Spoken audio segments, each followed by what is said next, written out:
fact that until the Second World War, the people, the leaders of Marxism were at the same time theoreticists or theorists and practitioners, if we can say. If you look at Marx to Lenin, Trotsky, all Gramsci, all those people were at the same time practitioners and theorists.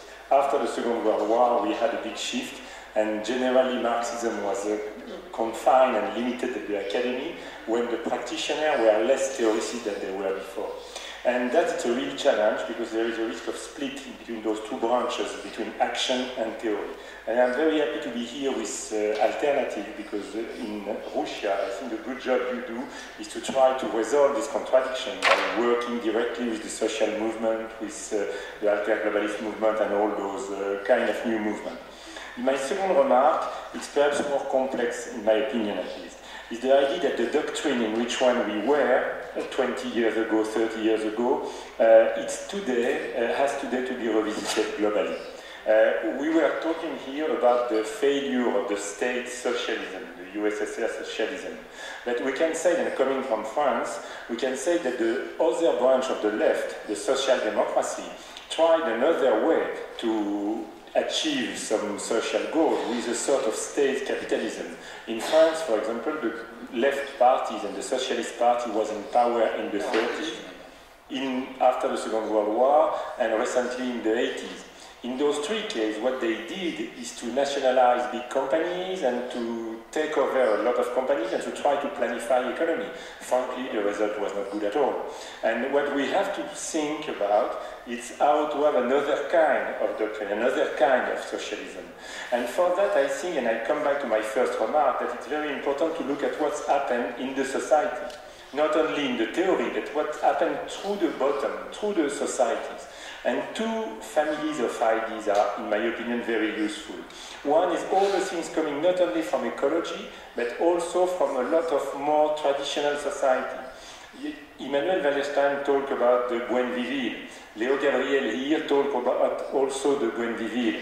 And this idea coming from the Indian, from Latin America, it's an interesting attempt to reunify, if we can say, human being and the natural environment people are living with. But it's also the idea, and that's come from the Bolivian and the Ecuadorian, that we have to imagine, for example, fundamental right for non-human, the right of Mother Earth, or the right of animals, the right of things who are not human. It's a very different way to approach the reality and the world we are living with. That's the first family of reflection and thought coming from the ground and coming from society.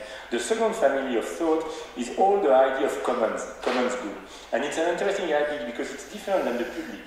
When we talk about public, generally we talk about delegation.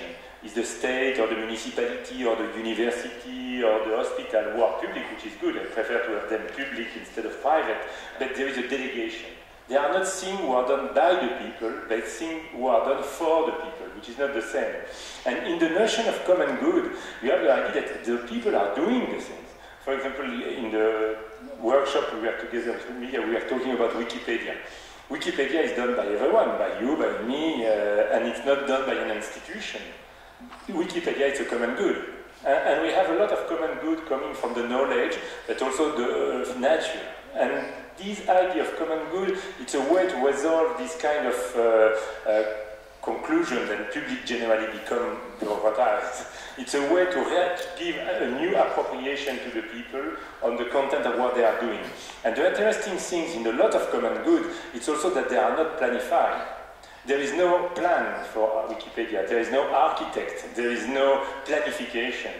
It's the concrete action of all the actors who create the product.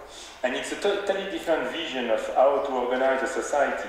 There is in the free software world an interesting small book named The Bazaar and the Cathedral, who show that in a lot of aspects of the creation, it's better to have a logic of bazaar, meaning everyone does what he wants, instead of having a big plan, a big architect.